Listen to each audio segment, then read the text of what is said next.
नमस्कार खबरों के इस बुलेटिन में ਤੁਹਾਡਾ स्वागत है। मैं हाँ तरनजीत कौर। पहला पेश ने चुनवियां खबरां। प्रधानमंत्री नरेंद्र मोदी ने कश्मीर फाइल्स फिल्म ਨੂੰ ਲੈ ਕੇ ਵਿਰੋਧੀਆਂ ਦੀ ਕੀਤੀ ਤਿੱਖੀ ਆਲੋਚਨਾ। ਕਿਹਾ ਕਿ ਸੱਚ ਦਿਖਾਉਣ ਵਾਲੀਆਂ ਅਜਿਹੀਆਂ ਫਿਲਮਾਂ ਬਣਦੀਆਂ ਰਹਿਣੀਆਂ ਚਾਹੀਦੀਆਂ ਨੇ। 12 ਤੋਂ 14 ਸਾਲ ਤੱਕ ਦੀ ਉਮਰ ਦੇ ਬੱਚਿਆਂ ਨੂੰ ਕੱਲ ਤੋਂ ਲੱਗਣੇ ਸ਼ੁਰੂ ਹੋਣਗੇ ਕੋਵਿਡ ਰੋਕੂ ਟੀਕੇ।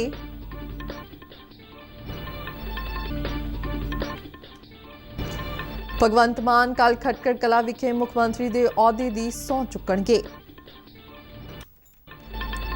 ਤੇ ਪੰਜਾਬ ਸਰਕਾਰ ਨੇ ਕੋਰੋਨਾ ਸੰਬੰਧੀ ਸਾਰੀਆਂ ਪਾਬੰਦੀਆਂ ਹਟਾਈਆਂ। ਤੇ ਹੁਣ ਖਬਰਾਂ ਵਿਸਥਾਰ ਨਾਲ। ਭਾਰਤੀ ਜਨਤਾ ਪਾਰਟੀ ਪਾਰਲੀਮਾਨੀ ਦਲ ਦੀ ਮੀਟਿੰਗ ਅੱਜ ਨਵੀਂ ਦਿੱਲੀ ਦੇ ਅੰਬੇਦਕਰ ਭਵਨ ਵਿੱਚ ਹੋਈ। ਇਸ ਮੀਟਿੰਗ ਵਿੱਚ ਪਿਛਲੇ ਦਿਨੀ ਹੋਈਆਂ ਅਸੈਂਬਲੀ ਚੋਣਾਂ ਦੌਰਾਨ 4 ਸੂਬਿਆਂ ਵਿੱਚ ਪਾਰਟੀ ਦੀ ਵੱਡੀ ਜਿੱਤ ਤੇ ਪ੍ਰਧਾਨ ਮੰਤਰੀ ਨਰਿੰਦਰ ਮੋਦੀ ਅਤੇ ਬੀਜੇਪੀ ਪ੍ਰਧਾਨ ਜਗਤ ਪ੍ਰਕਾਸ਼ ਨੱਡਾ ਦਾ ਸਨਮਾਨ ਕੀਤਾ ਗਿਆ। ਗ੍ਰਹਿ ਮੰਤਰੀ ਅਮਿਤ ਸ਼ਾਹ, ਰੱਖਿਆ ਮੰਤਰੀ ਰਾਜਨਾਥ ਸਿੰਘ ਅਤੇ ਵਣਜ ਤੇ ਸਨਅਤ ਮੰਤਰੀ ਪਿਊਸ਼ ਗੋਇਲ ਸਮੇਤ ਹੋਰ ਨੇਤਾ ਇਸ ਮੀਟਿੰਗ ਵਿੱਚ ਸ਼ਾਮਲ ਹੋਏ। ਪ੍ਰਧਾਨ ਮੰਤਰੀ ਨਰਿੰਦਰ ਮੋਦੀ ਨੇ ਮੀਟਿੰਗ ਨੂੰ ਸੰਬੋਧਨ ਕਰਦਿਆਂ ਕਸ਼ਮੀਰ ਫਾਈਲਸ ਫਿਲਮ ਨੂੰ ਲੈ ਕੇ ਵਿਰੋਧੀਆਂ ਦੀ ਤਿੱਖੀ ਆਲੋਚਨਾ ਕੀਤੀ। ਉਨ੍ਹਾਂ ਕਿਹਾ ਕਿ ਅਜਿਹੀਆਂ ਫਿਲਮਾਂ ਬਣਦੀਆਂ ਰਹਿਣੀਆਂ ਚਾਹੀਦੀਆਂ ਨੇ ਜਿਹੜੀਆਂ ਸੱਚ ਨੂੰ ਸਾਹਮਣੇ ਲਿਆਉਂਦੀਆਂ ਨੇ। जो लोग हमेशा फ्रीडम ऑफ एक्सप्रेशन के झंडे लेकर के घूमते हैं, वो पूरी जमात बौखला गई है पिछले 5-6 दिन से।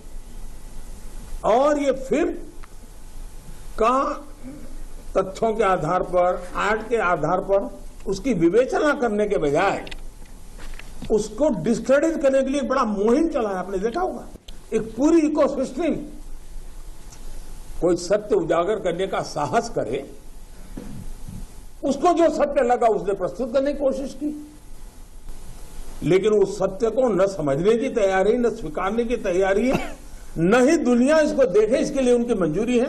जिस प्रकार का षड्यंत्र पिछले 5-6 दिन से चल रहा है। मेरा विषय कोई फिल्म नहीं है, मेरा विषय है कि जो सत्य है उसको सही स्वरूप में देश के सामने लाना देश की भलाई के लिए होता है।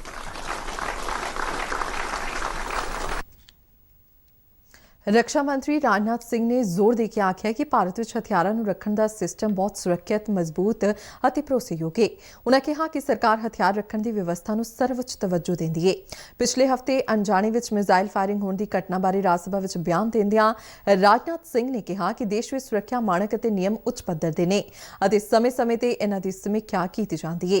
ਰੱਖਿਆ ਮੰਤਰੀ ਨੇ ਅਣਜਾਣੇ ਵਿੱਚ ਮਿਜ਼ਾਈਲ ਦੀ ਫਾਇਰਿੰਗ ਹੋਣ ਅਤੇ ਉਸਦੇ ਪਾਕਿਸਤਾਨ ਵਿੱਚ ਜਾ ਡਿੱਗਣ ਤੇ ਅਫਸੋਸ ਦਾ ਇਜ਼ਹਾਰ ਕੀਤਾ। ਹਾਲਾਂਕਿ ਇਸ ਹਾਦਸੇ ਵਿੱਚ ਕੋਈ ਨੁਕਸਾਨ ਨਹੀਂ ਹੋਇਆ। ਰਾਜਨਾਥ ਸਿੰਘ ਨੇ ਸਦਨ ਨੂੰ ਦੱਸਿਆ ਕਿ ਇਸ ਮਾਮਲੇ ਦੀ ਉੱਚ ਪੱਧਰੀ ਜਾਂਚ ਦੇ ਹੁਕਮ ਦਿੱਤੇ ਗਏ ਨੇ ਅਤੇ ਸਰਕਾਰ ਨੇ ਇਸ ਮੁੱਦੇ ਨੂੰ ਗੰਭੀਰਤਾ ਨਾਲ ਲਿਆ ਹੈ। ਉਨ੍ਹਾਂ ਕਿਹਾ ਕਿ ਜਾਂਚ ਮਗਰੋਂ ਹੀ ਹਾਦਸੇ ਦੇ ਅਸਲ ਕਾਰਨ ਦਾ ਪਤਾ ਚੱਲ ਸਕੇਗਾ। ਕੇਂਦਰੀ ਸੂਚਨਾ ਤੇ ਪ੍ਰਸਾਰਣ ਮੰਤਰੀ ਅਨੁਰਾਗ ਸਿੰਘ ਠਾਕੁਰ ਨੇ ਕਿਹਾ ਕਿ ਪ੍ਰਸਾਰ ਭਾਰਤੀ ਇਸ ਵੇਲੇ 1 ਕੌਮਾਂਤਰੀ ਚੈਨਲ, 7 ਕੌਮੀ ਚੈਨਲ, ਦਿਨ ਰਾਤ ਚੱਲਣ ਵਾਲੇ 21 ਖੇਤਰੀ ਸੈਟੇਲਾਈਟ ਟੀਵੀ ਚੈਨਲ ਅਤੇ ਘੱਟ ਸਮੇਂ ਦੇ 7 ਚੈਨਲਾਂ ਸਮੇਤ 36 ਡੀਡੀ ਚੈਨਲਾਂ ਦਾ ਪ੍ਰਸਾਰਣ ਕਰ ਰਿਹਾ ਹੈ। ਲੋਕ ਸਭਾ ਵਿੱਚ ਅੱਜ ਜਾਣਕਾਰੀ ਦਿੰਦਿਆਂ ਉਨ੍ਹਾਂ ਕਿਹਾ ਕਿ ਘੱਟ ਸਮੇਂ ਦੇ ਚੈਨਲ ਡੀਡੀ ਫ੍ਰੀ ਡਿਸ਼ ਤੇ ਉਪਲਬਧ ਨੇ।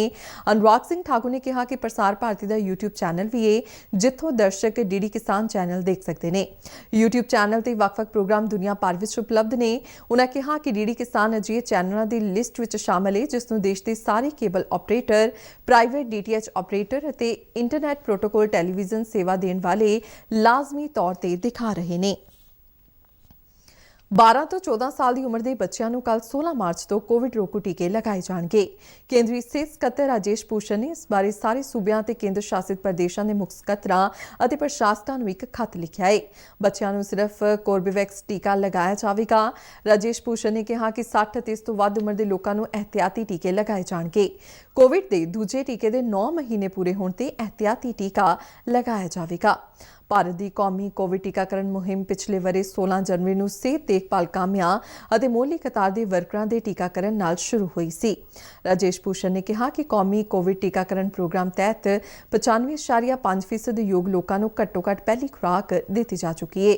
80% ਯੋਗ ਲਾਭਪਾਤਰੀਆਂ ਦਾ ਪੂਰੀ ਤਰ੍ਹਾਂ ਨਾਲ ਟੀਕਾਕਰਨ ਕੀਤਾ ਜਾ ਚੁੱਕਾ ਹੈ। ਆਜ਼ਾਦੀ ਦਾ ਅੰਮ੍ਰਿਤ ਮਹੋਤਸਵ ਨੂੰ ਸਮਰਪਿਤ ਆਜ਼ਾਦੀ ਦਾ ਸਫ਼ਰ ਤਹਿਤ ਅਸੀਂ ਭਾਰਤ ਦੀ ਆਜ਼ਾਦੀ ਵਿੱਚ ਯੋਗਦਾਨ ਪਾਉਣ ਵਾਲੇ ਵੱਖ-ਵੱਖ ਮੰਨੇ ਪਰਮੰਨੇ ਅਤੇ ਗੁਮਨਾਮ ਆਜ਼ਾਦੀ ਸੰਗਰਾਮੀਆਂ ਦੇ ਜੀਵਨ ਦੇ ਪਹਿਲੂਆਂ ਤੋਂ ਤੁਹਾਨੂੰ ਜਾਣੂ ਕਰਵਾਉਂਦੇ ਹਾਂ। ਇਸ ਤੋਂ ਇਲਾਵਾ ਆਜ਼ਾਦੀ ਦੇ ਸੰਘਰਸ਼ ਨਾਲ ਜੁੜੀਆਂ ਹੋਰ ਗਤੀਵਿਧੀਆਂ ਬਾਰੇ ਵੀ ਦੱਸਦੇ ਹਾਂ। ਅੱਜ ਦੀ ਕੜੀ ਵਿੱਚ ਅਸੀਂ ਤੁਹਾਨੂੰ ਮਹਾਨ ਆਜ਼ਾਦੀ ਘੁਲਾਟੀਏ ਗੋਬਿੰਦ ਰਾਵ ਉਤਰਾਂਕਰ, ਮਹਾਨ ਗਾਂਧੀਵਾਦੀ ਨਾਰਾਇਣ ਦੇਸਾਈ ਬਾਰੇ ਜਾਣਕਾਰੀ ਦੇ ਰਹੇ ਹਾਂ।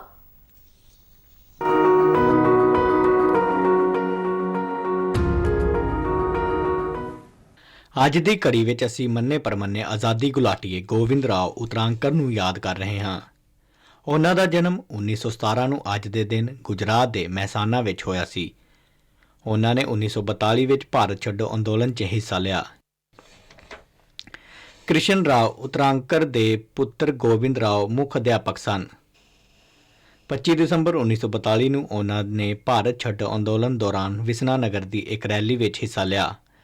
ਸਹਿਯੋਗੀ ਸੁਤੰਤਰਤਾ ਸੈਨਾਨੀ ਸ਼ਾਂਤਾਬੇਨ ਪਟੇਲ ਅਤੇ ਉਹਨਾਂ ਦੇ ਪਿਤਾ ਸੰਕਲ ਚੰਦ ਪਟੇਲ ਉੱਪਰ ਗੋਲੀ ਚਲਾਉਣ ਤੋਂ ਰੋਕਣ ਵਾਸਤੇ ਉਹਨਾਂ ਨੇ ਇੱਕ ਪੁਲਿਸ ਕਰਮੀ ਤੋਂ ਰਾਈਫਲ ਖੋਹਣ ਦੀ ਕੋਸ਼ਿਸ਼ ਕੀਤੀ। ਇਸ ਦੌਰਾਨ ਪੁਲਿਸ ਗੋਲੀਬਾਰੀ ਵਿੱਚ ਉਹ ਸਖਤ ਜ਼ਖਮੀ ਹੋ ਗਏ ਤੇ 20 ਦਿਨ ਬਾਅਦ 15 ਜਨਵਰੀ 1943 ਨੂੰ ਉਹਨਾਂ ਦਾ ਦੇਹਾਂਤ ਹੋ ਗਿਆ। ਇਸ ਮਹਾਨ ਸ਼ਹੀਦ ਨੂੰ ਸਾਡਾ ਨਮਨ। ਅੱਜ ਹੀ ਅਸੀਂ ਮਹਾਨ ਗਾਂਧੀਵਾਦੀ ਨਾਰਾਇਣ ਦੇਸਾਈ ਨੂੰ ਵੀ ਸ਼ਰਧਾਂਜਲੀ ਦੇ ਰਹੇ ਹਾਂ, ਜਿਨ੍ਹਾਂ ਦਾ ਦੇਹਾਂਤ 15 ਮਾਰਚ 2015 ਨੂੰ ਹੋਇਆ ਸੀ। ਮਹਾਤਮਾ ਗਾਂਧੀ ਦੇ ਨਿੱਜੀ ਸਕੱਤਰ ਤੇ ਉਹਨਾਂ ਦੀ ਜੀਵਨੀ ਦੇ ਲੇਖਕ ਮਹਾਦੇਵ ਦੇਸਾਈ ਦੇ ਪੁੱਤਰ ਨਾਰਾਇਣ ਦੇਸਾਈ ਦਾ ਪਾਲਣ ਪੋਸ਼ਣ ਅਹਿਮਦਾਬਾਦ ਦੇ ਸਾਬਰਮਤੀ ਆਸ਼ਰਮ ਅਤੇ ਵਰਧਾ ਦੇ ਸੇਵਾਗ੍ਰਾਮ ਆਸ਼ਰਮ ਵਿੱਚ ਹੋਇਆ। ਬਚਪਨ ਤੋਂ ਹੀ ਗਾਂਧੀ ਜੀ ਦੇ ਆਦਰਸ਼ਾਂ ਨਾਲ ਉਹਨਾਂ ਦਾ ਡੂੰਘਾ ਜੁੜਾਅ ਹੋ ਗਿਆ। ਆਪਣੇ ਪਿਤਾ ਅਤੇ ਹੋਰ ਆਸ਼ਰਮ ਵਾਸੀਆਂ ਤੋਂ ਉਹਨਾਂ ਨੂੰ ਗਾਂਧੀਵਾਦੀ ਸਿਧਾਂਤਾਂ ਦੀ ਵਿਵਹਾਰਕ ਸਿਖਲਾਈ ਮਿਲੀ। ਮੁੱਢਲੀ ਸਿੱਖਿਆ ਨਾਲ ਚਰਖਾ ਕੱਤਣ ਤੇ ਖਾਦੀ ਬੁਣਨ ਵਿੱਚ ਵੀ ਉਹਨਾਂ ਨੂੰ ਮੁਹਾਰਤ ਹਾਸਲ ਹੁੰਦੀ ਗਈ। ਨਾਰਾਇਣ ਦੇਸਾਈ ਦਾ ਵਿਆਹ ਸੁਤੰਤਰਤਾ ਸੈਨਾਨੀ ਨਵ ਕ੍ਰਿਸ਼ਨਾ ਚੌਧਰੀ ਅਤੇ ਮਾਲਤੀ ਦੇਵੀ ਚੌਧਰੀ ਦੀ ਪੁੱਤਰੀ ਉੱਤਰਾ ਚੌਧਰੀ ਨਾਲ ਹੋਇਆ। ਨੌਜਵਾਨ ਜੋੜੀ ਨਵੀਂ ਤਾਲੀਮ ਸਕੂਲ ਵਿੱਚ ਅਧਿਆਪਕ ਦੇ ਰੂਪ ਵਿੱਚ ਕੰਮ ਕਰਨ ਲਈ ਗੁਜਰਾਤ ਦੇ ਸੂਰਤ ਤੋਂ 60 ਕਿਲੋਮੀਟਰ ਦੂਰ ਇੱਕ ਜਨਜਾਤੀ ਪਿੰਡ ਵੇਦਸ਼ੀ ਚਲੇ ਗਏ। ਭੂਦਾਨ ਅੰਦੋਲਨ ਦੌਰਾਨ ਦੇਸਾਈ ਵਿਨੋਬਾ ਭਾਵੇ ਅਤੇ ਜੈ ਪ੍ਰਕਾਸ਼ ਨਾਰਾਇਣ ਮਗਰੋਂ ਦੇਸ਼ ਦੇ ਇੱਕ ਪ੍ਰਭਾਵਸ਼ਾਲੀ ਸਰਵੋਦਿਆ ਨੇਤਾ ਦੇ ਰੂਪ ਵਿੱਚ ਉੱਭਰੇ। ਉਹਨਾਂ ਨੇ ਪੈਦਲ ਪੂਰੇ ਗੁਜਰਾਤ ਦੀ ਯਾਤਰਾ ਕੀਤੀ। ਸਰਵੋਦਿਆ ਦੀ ਧਾਰਨਾ ਨੂੰ ਉਤਸ਼ਾਹਿਤ ਕਰਨ ਵਾਸਤੇ ਦੇਸਾਈ ਨੇ ਵੇਦਸ਼ੀ ਪਿੰਡ ਵਿੱਚ ਸੰਪੂਰਨ ਕ੍ਰਾਂਤੀ ਵਿਦਿਆਲਾ ਨਾਂ ਤੋਂ ਇੱਕ ਸੰਸਥਾਨ ਦੀ ਸਥਾਪਨਾ ਕੀਤੀ।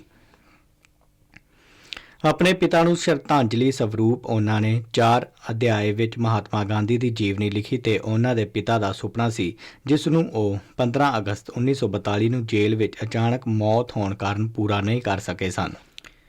ਨਾਰਾਇਣ ਦੇਸਾਈ ਨੇ ਗਾਂਧੀਵਾਦੀ ਆਦਰਸ਼ਾਂ ਦੇ ਪਸਾਰ ਲਈ ਨਵਾਂ ਤਰੀਕਾ ਸੋਚਿਆ।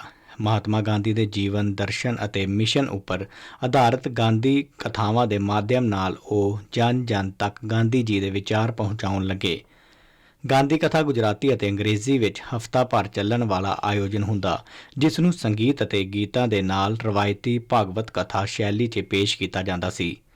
ਉਹਨਾਂ ਦੇਸ਼ ਵਿਦੇਸ਼ ਵਿੱਚ ਅਜਿਹੇ 100 ਤੋਂ ਵੱਧ ਆਯੋਜਨ ਕੀਤੇ। ਕਥਾ ਦੌਰਾਨ ਉਹ ਆਪਣੇ ਲਿਖੇ ਤੇ ਸੰਗੀਤ ਨਾਲ ਸਵਾਰੇ ਗੀਤ ਖੁਦ ਹੀ ਗਾਉਂਦੇ ਸਨ। ਇਸ ਕਥਾ ਸ਼ੈਲੀ ਨੇ ਲੋਕਾਂ ਦੇ ਮਨਾਂ ਵਿੱਚ ਗਾਂਧੀ ਜੀ ਬਾਰੇ ਉਪਜੇ ਕਈ ਭੁਲੇਖਿਆਂ ਨੂੰ ਦੂਰ ਕੀਤਾ। ਉਹਨਾਂ ਗਾਂਧੀ ਜੀ ਦੇ ਜੀਵਨ ਦੀਆਂ ਕਈ ਅਪ੍ਰਕਾਸ਼ਿਤ ਤੇ ਅਣਜਾਣ ਘਟਨਾਵਾਂ ਵੀ ਜਨ ਤੱਕ ਪਹੁੰਚਾਈਆਂ।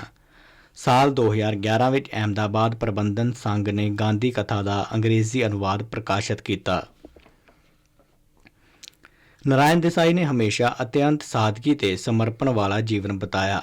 ਉਹਨਾਂ ਦੇ ਜੀਵਨ ਦਾ ਜ਼ਿਆਦਾਤਰ ਹਿੱਸਾ ਰਚਨਾਤਮਕ ਗਤੀਵਿਧੀਆਂ ਵਿੱਚ ਬੀਤਿਆ, ਜੋ ਗਾਂਧੀ ਜੀ ਦੇ ਮਿਸ਼ਨ ਦਾ ਇੱਕ ਅਨਿੱਖੜਵਾਂ ਅੰਗ ਸੀ। ਉਹ ਪੀਸ ਬ੍ਰਿਗੇਡ ਇੰਟਰਨੈਸ਼ਨਲ ਦੇ ਗਠਨ ਵਿੱਚ ਵੀ ਸ਼ਾਮਲ ਸਨ ਅਤੇ ਉਹਨਾਂ ਨੂੰ ਵਾਰ ਰਜਿਸਟਰਸ ਇੰਟਰਨੈਸ਼ਨਲ ਦਾ ਪ੍ਰਧਾਨ ਵੀ ਚੁਣਿਆ ਗਿਆ। ਅਮਨ ਅਤੇ ਅਹਿੰਸਾ ਨੂੰ ਹੱਲਾਸ਼ੇਰੀ ਦੇਣ ਦੇ ਯਤਨਾਂ ਸਦਕਾ ਉਹਨਾਂ ਨੂੰ ਯੂਨੈਸਕੋ ਸਮੇਤ ਕਈ ਅੰਤਰਰਾਸ਼ਟਰੀ ਪੁਰਸਕਾਰਾਂ ਨਾਲ ਸਨਮਾਨਿਤ ਕੀਤਾ ਗਿਆ। ਉਹਨਾਂ ਦੇ ਪਿਤਾ ਮਹਾਦੇਵ ਦੇਸਾਈ ਦੀ ਜੀਵਨੀ ਵਾਸਤੇ ਉਹਨਾਂ ਨੂੰ ਗੁਜਰਾਤੀ ਦਾ ਸਾਹਿਤ ਅਕਾਦਮੀ ਪੁਰਸਕਾਰ ਵੀ ਦਿੱਤਾ ਗਿਆ। ਇਸ ਮਹਾਨ ਰਾਸ਼ਟਰਵਾਦੀ ਅਤੇ ਗਾਂਧੀਵਾਦੀ ਦੇਸ਼ ਭਗਤ ਨੂੰ ਸ਼ਤ ਨਮਨ।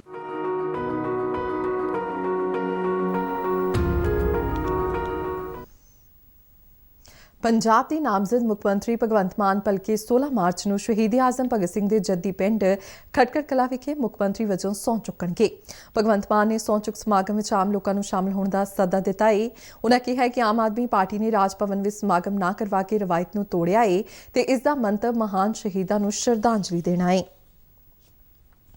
ਪ੍ਰਧਾਨ ਮੰਤਰੀ ਨਰਿੰਦਰ ਮੋਦੀ 27 ਮਾਰਚ ਨੂੰ ਆਕਾਸ਼ਵਾਣੀ ਤੇ ਮਨ ਕੀ ਬਾਤ ਪ੍ਰੋਗਰਾਮ ਵਿੱਚ ਆਪਣੇ ਵਿਚਾਰ ਸਾਂਝਾ ਕਰਨਗੇ। ਮਹੀਨਾਵਾਰੀ ਰੇਡੀਓ ਪ੍ਰੋਗਰਾਮ ਦੀ ਇਸ 87ਵੀਂ ਲੜੀ ਹੋਵੇਗੀ। ਇੱਕ ਟਵੀਟ ਸੁਨੇਹੇ ਵਿੱਚ ਪ੍ਰਧਾਨ ਮੰਤਰੀ ਨੇ ਦੇਸ਼ ਦੇ ਨਾਗਰਿਕਾਂ ਨੂੰ ਆਪਣੇ ਵਿਚਾਰ ਅਤੇ ਸੁਝਾਅ ਭੇਜਣ ਦਾ ਸੱਦਾ ਦਿੱਤਾ ਹੈ। ਸਰੋਤੇ ਆਪਣੇ ਸੁਝਾਅ ਅਤੇ ਵਿਚਾਰ ਮਾਈਗੋਵ ਅਤੇ ਨਮੋ ਐਪ ਤੇ ਸਾਂਝਾ ਕਰ ਸਕਦੇ ਨੇ। ਟੋਲ ਫ੍ਰੀ ਨੰਬਰ 1800-117800 ਨੂੰ ਡਾਇਲ ਕਰਕੇ ਵੀ ਸੁਨੇਹੇ ਰਿਕਾਰਡ ਕੀਤੇ ਜਾ ਸਕਦੇ ਨੇ। ਫੋਨ ਲਾਈਨਾਂ 25 ਮਾਰਚ ਤੱਕ ਖੁੱਲੀਆਂ ਰਹਿਣਗੀਆਂ। ਇਸ ਤੋਂ ਇਲਾਵਾ ਲੋਕ 1922 ਤੇ ਮਿਸਡ ਕਾਲ ਦੇ ਸਕਦੇ ਨੇ ਅਤੇ SMS ਰਾਹੀਂ ਹਾਸਲ ਲਿੰਕ ਤੇ ਜਾ ਕੇ ਆਪਣੇ ਸੁਝਾਅ ਭੇਜ ਸਕਦੇ ਨੇ। ਭਾਰਤ ਸਰਕਾਰ ਨਹਿਰੂ ਯੁਵਾ ਕੇਂਦਰ ਅਤੇ ਹਿਮਾਚਲ ਪ੍ਰਦੇਸ਼ ਦੇ ਭਾਸ਼ਾ ਵਿਭਾਗ ਨਾਲ ਸੰਬੰਧਿਤ ਸੰਸਥਾ ਕਲਾ ਸੁਮਨ ਰੰਗਮੰਚ ਵੱਲੋਂ ਤਰਨਤਾਰਨ ਵਿਖੇ ਅੱਜ 21ਵਾਂ ਮਹਾ ਪੰਜਾਬ ਉਤਸਵ ਮਨਾਇਆ ਗਿਆ। ਇਸ ਵਾਰ ਦਾ ਪ੍ਰੋਗਰਾਮ ਆਜ਼ਾਦੀ ਕਾ ਅੰਮ੍ਰਿਤ ਮਹੋਤਸਵ ਨੂੰ ਸਮਰਪਿਤ ਰਿਹਾ। ਇਸ ਸਮਾਗਮ ਵਿੱਚ ਪੰਜਾਬ, ਜੰਮੂ ਕਸ਼ਮੀਰ, ਹਿਮਾਚਲ, ਹਰਿਆਣਾ ਅਤੇ ਰਾਜਸਥਾਨ ਤੋਂ ਆਏ ਵਿਦਿਆਰਥੀ ਕਲਾਕਾਰਾਂ ਨੇ ਆਪਣੇ ਸੂਬੇ ਦੀ ਵਿਰਾਸਤ ਨਾਲ ਸੰਬੰਧਿਤ ਲੋਕ ਗੀਤ ਅਤੇ ਲੋਕ ਨਾਚ ਕਲਾ ਦੀ ਸ਼ਾਨਦਾਰ ਪੇਸ਼ਕਾਰੀ ਕੀਤੀ। ਬੇਟੀ ਬਚਾਓ, ਬੇਟੀ ਪੜ੍ਹਾਓ ਤੇ ਦੇਸ਼ ਪਿਆਰ ਦਾ ਸੁਨੇਹਾ ਦਿੰਦੇ ਹੋਏ ਕੋਰੀਓਗ੍ਰਾਫੀ ਦੀ ਪੇਸ਼ਕਾਰੀ ਨੇ ਸਾਰਿਆਂ ਦਾ ਮਨ ਮੋਹ ਲਿਆ।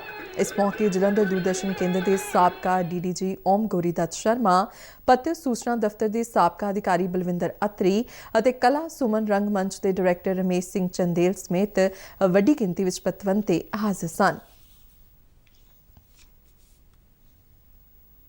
ਪੰਜਾਬ ਸਰਕਾਰ ਨੇ ਸੂਬੇ ਵਿੱਚ ਕਰੋਨਾ ਮਹਾਮਾਰੀ ਕਾਰਨ ਲਗਾਈਆਂ ਪਾਬੰਦੀਆਂ ਨੂੰ ਪੂਰੀ ਤਰ੍ਹਾਂ ਨਾਲ ਖਤਮ ਕਰਨ ਦੇ ਹੁਕਮ ਜਾਰੀ ਕੀਤੇ ਨੇ। ਗ੍ਰਹਿ ਵਿਭਾਗ ਦੇ ਪ੍ਰਧਾਨ ਸਕੱਤਰ ਅਨੁਰਾਗ ਵਰਮਾ ਵੱਲੋਂ ਅੱਜ ਇਸ ਸੰਬੰਧੀ ਹੁਕਮ ਜਾਰੀ ਕੀਤੇ ਗਏ। ਉਨ੍ਹਾਂ ਲੋਕਾਂ ਨੂੰ ਕੋਵਿਡ ਅਨੁਕੂਲ ਵਿਵਹਾਰ ਸੰਬੰਧੀ ਸਾਰੀਆਂ ਹਦਾਇਤਾਂ ਦੀ ਪਾਲਣਾ ਕਰਨ ਦੀ ਸਲਾਹ ਦਿੱਤੀ ਹੈ। ਆਜ਼ਾਦੀ ਕਾ ਅੰਮ੍ਰਿਤ ਮਹੋਤਸਵ ਅਤੇ 1971 ਦੀ ਭਾਰਤ-ਪਾਕਿਸਤਾਨ ਜੰਗ ਵਿੱਚ ਦੇਸ਼ ਦੀ ਜਿੱਤ ਦੇ ਗੋਲਡਨ ਜੁਬਲੀ ਵਰ੍ਹੇ ਦੇ ਜਸ਼ਨਾਂ ਦੀ ਲੜੀ ਤਹਿਤ ਫਾਜ਼ਿਲਕਾ ਦੇ MR ਕਾਲਜ ਦੇ ਸਟੇਡੀਅਮ ਵਿੱਚ ਅੱਜ ਇੱਕ ਪਾਈਪ ਬੈਂਡ ਡਿਸਪਲੇ ਪ੍ਰੋਗਰਾਮ ਦਾ ਆਯੋਜਨ ਕੀਤਾ ਗਿਆ। ਇਸ ਆਯੋਜਨ ਵਿੱਚ ਭਾਰਤੀ ਫੌਜ ਦੀ ਗੋਰਖਾ ਰਾਈਫਲਸ ਇਨਫੈਂਟਰੀ ਬ੍ਰਿਗੇਡ ਵੱਲੋਂ ਪਾਈਪ ਬੈਂਡ ਡਿਸਪਲੇ ਦਾ ਸ਼ਾਨਦਾਰ ਪ੍ਰਦਰਸ਼ਨ ਕੀਤਾ ਗਿਆ। ਇਸ ਪਾਈਪ ਬੈਂਡ ਡਿਸਪਲੇ ਨੇ ਸ਼ਹੀਦਾਂ ਦੀ ਯਾਦ ਨੂੰ ਤਾਜ਼ਾ ਕਰਨ ਤੋਂ ਇਲਾਵਾ ਜਵਾਨਾਂ ਅਤੇ ਆਮ ਲੋਕਾਂ ਵਿੱਚ ਜੋਸ਼ ਤੇ ਜਨੂੰਨ ਪੈਦਾ ਕਰ ਦਿੱਤਾ। ਜ਼ਿਲ੍ਹਾ ਪ੍ਰਸ਼ਾਸਨ ਦੇ ਅਧਿਕਾਰੀਆਂ ਤੋਂ ਇਲਾਵਾ ਵੱਡੀ ਗਿਣਤੀ ਵਿੱਚ ਆਮ ਲੋਕਾਂ, ਵੱਖ-ਵੱਖ ਸਕੂਲਾਂ ਅਤੇ ਕਾਲਜਾਂ ਦੇ ਵਿਦਿਆਰਥੀਆਂ ਨੇ ਪਾਈਪ ਬੈਂਡ ਦਾ ਖੂਬ ਆਨੰਦ ਮਾਣਿਆ ਅਤੇ ਤਾੜੀਆਂ ਵਜਾ ਕੇ ਜਵਾਨਾਂ ਦੀ ਹੌਸਲਾ ਅਫਜ਼ਾਈ ਕੀਤੀ। ਪੰਜਾਬ ਸਕੂਲ ਸਿੱਖਿਆ ਬੋਰਡ ਨੇ 5ਵੀਂ ਜਮਾਤ ਦੀਆਂ ਦੂਜੀ ਟਰਮ ਦੀਆਂ 15 ਤੋਂ 17 ਮਾਰਚ ਤੱਕ ਅਤੇ 21 ਮਾਰਚ ਨੂੰ ਹੋਣ ਵਾਲੀਆਂ ਪ੍ਰੀਖਿਆਵਾਂ ਪ੍ਰਬੰਧਕੀ ਅਤੇ ਪ੍ਰਸ਼ਾਸਨਿਕ ਕਾਰਨਾਂ ਕਰਕੇ ਮੁਲਤਵੀ ਕਰ ਦਿੱਤੀਆਂ ਨੇ। ਬੋਰਡ ਦੇ ਕੰਟਰੋਲਰ ਪ੍ਰੀਖਿਆਵਾਂ ਜਨਕ ਰਾਜ ਮਹਿਰੋਕ ਨੇ ਦੱਸਿਆ ਕਿ ਇਹ ਪ੍ਰੀਖਿਆਵਾਂ ਹੁਣ 22 ਮਾਰਚ ਤੋਂ 1 ਅਪ੍ਰੈਲ ਤੱਕ ਹੋਣਗੀਆਂ। ਉਨ੍ਹਾਂ ਦੱਸਿਆ ਕਿ 5ਵੀਂ ਜਮਾਤ ਦੀ ਡੇਟ ਸ਼ੀਟ ਅਤੇ ਹੋਰ ਜਾਣਕਾਰੀ ਬੋਰਡ ਦੀ ਵੈਬਸਾਈਟ ਤੇ ਉਪਲਬਧ ਕਰਵਾਈ ਗਈ ਹੈ। ਖਬਰਾਂ ਦੇ ਬੁਲੇਟਿਨ ਸਾਡੀ ਦਰਸ਼ਕ RNU DDK ਜਲੰਧਰ ਦੇ YouTube ਚੈਨਲ, Facebook ਪੇਜ ਅਤੇ Twitter ਹੈਂਡਲ ਤੇ ਵੀ ਵੇਖ ਸਕਦੇ ਨੇ। ਤੇ ਬੁਲੇਟਿਨ ਦੇ ਅਖੀਰ ਵਿੱਚ ਚੋਣਵੀਆਂ ਖਬਰਾਂ ਇੱਕ ਵਾਰ ਫਿਰ ਤੋਂ। ਪ੍ਰਧਾਨ ਮੰਤਰੀ ਨਰਿੰਦਰ ਮੋਦੀ ਨੇ ਕਸ਼ਮੀਰ ਫਾਈਲਸ ਫਿਲਮ ਨੂੰ ਲੈ ਕੇ ਵਿਰੋਧੀਆਂ ਦੀ ਕੀਤੀ ਤਿੱਖੀ ਆਲੋਚਨਾ। ਕਿਹਾ ਕਿ ਸੱਚ ਦਿਖਾਉਣ ਵਾਲੀਆਂ ਅਜਿਹੀਆਂ ਫਿਲਮਾਂ ਬਣਦੀਆਂ ਰਹਿਣੀਆਂ ਚਾਹੀਦੀਆਂ ਨੇ।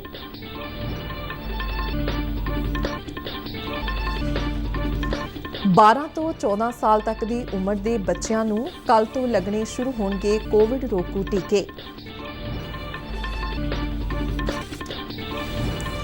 ਭਗਵੰਤ ਮਾਨ ਕੱਲ੍ਹ ਖਟਕੜ ਕਲਾਂ ਵਿਖੇ ਮੁੱਖ ਮੰਤਰੀ ਦੇ ਅਹੁਦੇ ਦੀ ਸਹੁੰ ਚੁੱਕਣਗੇ